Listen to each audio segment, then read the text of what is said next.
en el llano boliviano o en la pampa húmeda, en la extensa cordillera o en la selva colombiana. Estés donde estés, albadeamericalatina@gmail.com. El Alba de América Latina. Y a propósito de estés donde estés, nos vamos a ir ya mismo a Cochabamba, porque saben ustedes, el gobierno boliviano somete a votación de los indígenas del oriente del país la construcción de una ruta que atraviesa el Parque Tipnis, nombre que encierra el territorio indígena Parque Nacional Isiboro Sécure. Tras varios proyectos anulados, los pobladores votan desde este último domingo y hasta el 25 de agosto por la aceptación o no de una vía de 300 kilómetros que pasará precisamente por el medio de este territorio. El proyecto enfrentó a indígenas aliados al gobierno del presidente Morales, que apoyan la construcción de esta ruta, y a los pueblos amazónicos que piden el respeto de sus territorios ancestrales. Saludamos en el Alba de América Latina al senador Adolfo Mendoza Leigue. Él es senador por el distrito de Cochabamba, por el departamento de Cochabamba, es sociólogo además. Senador, bienvenido al Alba de América Latina. Muchísimas gracias, un saludo a los que nos escuchan, ciudadanos y ciudadanas de América Latina, a la orden. Senador, ¿qué es lo que se está votando en este momento y de qué manera, cuál es la metodología que utiliza el gobierno para consultar a los indígenas? Bueno, en realidad no se trata de una votación, porque eso entra dentro de un esquema de democracia representativa. El tipo de mecanismo que se está utilizando es el mecanismo de la consulta establecida en el Convenio 169, en la Declaración de Naciones Unidas sobre los Derechos de los Pueblos Indígenas y en la propia Constitución Política del Estado Plurinacional de Bolivia. El mecanismo de la consulta es el mecanismo de democracia intercultural, donde la diferencia con el referéndum o con la votación para elección de autoridades no se realiza en términos individuales. Se trata de un mecanismo en el que el Estado consulta sobre un proyecto que quiere llevar adelante. De manera obligatoria debe realizarse esta consulta a los pueblos indígenas del lugar o la zona que pueden sentirse susceptibles de ser afectados por una medida gubernamental. Mucho más en este caso donde el territorio indígena al mismo tiempo es parque nacional y por tanto área protegida. El mecanismo de la consulta entonces en Bolivia funciona como principio y al mismo tiempo derecho de los pueblos indígenas, el derecho a ser consultados cuando se establecen medidas legislativas o administrativas susceptibles de afectarles, pero además de ser un derecho y un principio indígena, es un mecanismo ya institucional de resolución de conflictos y de decisión colectiva en términos de profundización de la democracia en nuestro país. Por tanto, no existe un voto. Existe más bien la posibilidad de generar el cumplimiento del objetivo de una consulta establecida en el Convenio 169. ¿Cuál es esa finalidad? ¿Cuál es el objetivo? Llegar a un acuerdo entre el Estado, a través, en este caso, del Ministerio de Obras Públicas y de Medio Ambiente, que brindan toda la información respecto de los proyectos en cuestión, un acuerdo entre ellos y los pueblos indígenas del Tipnis, que son tres, los trinitario-mojeños, los yuracares y los chimanes, en estricto cumplimiento de la defensa de los derechos indígenas, de su propia territorialidad y de lo previsto por la Constitución Política del Estado. Por tanto, el proceso de la consulta se inició ya en febrero de este año con la promulgación de la Ley 222 que establece la necesidad de una consulta de buena fe, libre, informada, a estos tres pueblos y sus comunidades que habitan en el Tipnis. Luego de una extensa fase, la primera fase de la consulta desde febrero hasta el domingo recién pasado, en esta primera fase se acopió información, se elaboró un protocolo o, en otros términos, una guía para realizar esta consulta, para que el Estado y los pueblos indígenas se pongan de acuerdo.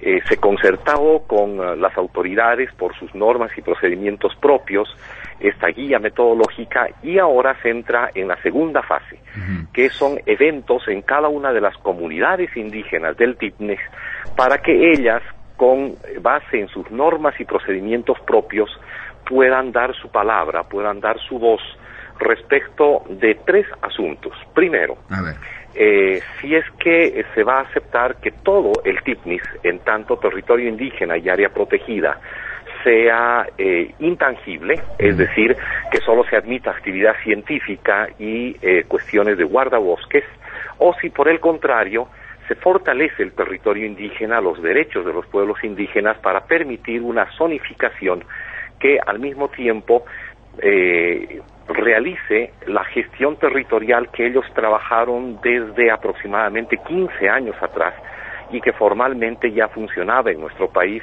desde el 2001.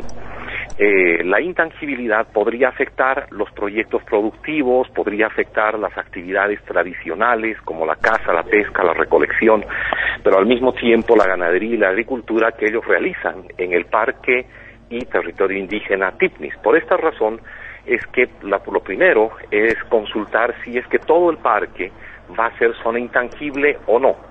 Y el interés de las comunidades es allí evidente, porque una determinación de intangibilidad afectaría incluso la propia sobrevivencia de las comunidades indígenas en la zona.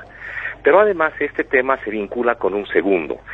Si es que no se declara zona intangible, esto quiere decir que se pueden promover actividades de desarrollo, de gestión territorial indígena y al mismo tiempo posibilitar la construcción de una carretera que atraviese por el territorio, que es de mucha importancia para el país en términos de integración y en términos geopolíticos, combinando el interés nacional de Bolivia con el interés de los pueblos indígenas.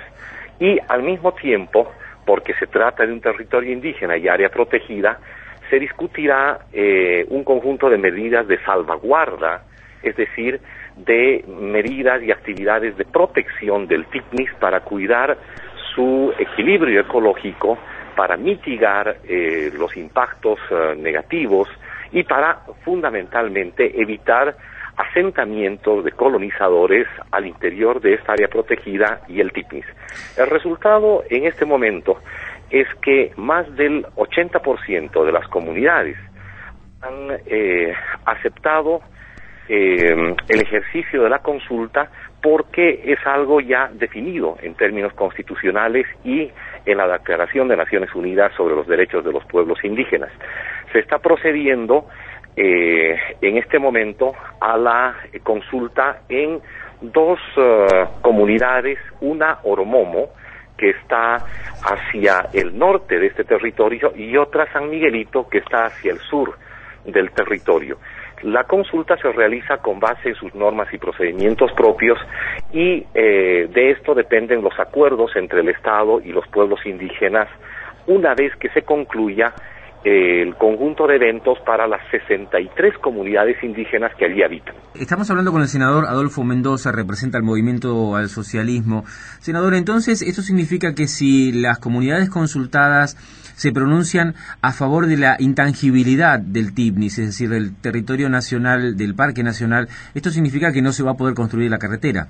No solamente eso, sino que se desecharía la propia zonificación establecida por ellos mismos formalmente desde el 2001 y afectaría el conjunto de sus actividades tradicionales y la implementación de proyectos en las zonas determinadas como de desarrollo integral. Es decir, si es que se acepta la intangibilidad, no solo que no se puede hacer la carretera, que tiene además como fin la integración nacional, sino que al mismo tiempo se afectan los propios derechos de los pueblos indígenas. Aquí hay una combinación entre el derecho a la diferencia, que es la gestión territorial indígena, y el bien común, que es la integración a partir de la construcción de carreteras, en este caso una carretera ecológica. Lo que se pretende es un equilibrio entre el derecho indígena y el derecho de la sociedad boliviana en su conjunto, para de esta manera desplegar una acción que no nos impida dejar desprotegidas a las propias comunidades del TIPNIS. Insisto, si es que sale una negativa a la intangibilidad, es decir, si es que no se acepta la intangibilidad, entonces se promueven los propios derechos de los pueblos indígenas. Pero si es que se declara zona intangible a todo el parque, esto afectaría no solamente la construcción de la carretera, sino también la efectiva garantía de los derechos indígenas de las comunidades del lugar. Quiero hacerle entonces esta última pregunta, senador, porque en verdad esta discusión sobre la carretera a través del TIPNIS ha generado por momentos mucha virulencia por parte de los manifestantes, inclusive hubo acciones de represión por parte de la policía que el Estado boliviano está investigando, e inclusive había pequeños sectores, pero bueno, sectores al fin, que habían planteado la posibilidad de boicotear con violencia, inclusive la acción del Estado boliviano de consultar a las comunidades. ¿Cómo está desarrollándose la actividad por estos primeros días de la consulta? En los lugares, en las comunidades donde se inició la consulta, que al momento son 2, San Miguelito en el sur y Oromomo por el norte, el ambiente es tranquilo y el proceso de la consulta se está llevando con toda normalidad. En el caso de Oromomo, ya la comunidad de Oromomo, que es una de las más grandes comunidades indígenas del TIPNIS, ha rechazado la intangibilidad, ha aceptado la construcción de una carretera ecológica que permita resguardar el área núcleo de el TIPNIS, y al mismo tiempo ha aceptado un conjunto de mecanismos de protección para evitar asentamientos ilegales en el TIPNIS. Entonces, ahora se está trabajando en estas 2 comunidades iniciales, pero tenemos información de que al otro extremo, donde terminaría la consulta, en la comunidad de Gundonovia, hay activistas ambientales que no tienen absolutamente nada que ver con el territorio indígena, con la propia comunidad, pero que sí tienen una llegada muy directa por el río Mamoré, es una zona abierta, y serían fundamentalmente activistas medioambientales y personas ajenas al propio territorio, personas ajenas a la comunidad, que en alianza con algunos dirigentes que rechazaron la consulta, entre paréntesis no se puede rechazar un derecho indígena, en alianza con ellos determinaron un boicot para la realización de la consulta. Ahora se está viendo con mucho detalle esa acción, porque en ningún caso, ningún boliviano que no sea indígena del lugar puede hablar por ellos y determinar acciones, mucho menos si estas acciones son de boicot. Senador Adolfo Mendoza, senador por el Movimiento Socialismo, sociólogo, primer representante de Cochabamba, muchas gracias por estos minutos con el Alba de América Latina. Gracias a ustedes y a la orden para cualquier otra información en este tema, que en realidad implica la profundización de la democracia en Bolivia, y a partir de la experiencia boliviana dar algunas luces respecto de los avances de la democracia para ir más allá de la democracia representativa, para aplicar mecanismos de democracia participativa y democracia comunitaria a la hora de la toma de decisiones. Gracias. Muy amable, gracias. Adolfo Mendoza, senador del Movimiento al Socialismo en Bolivia.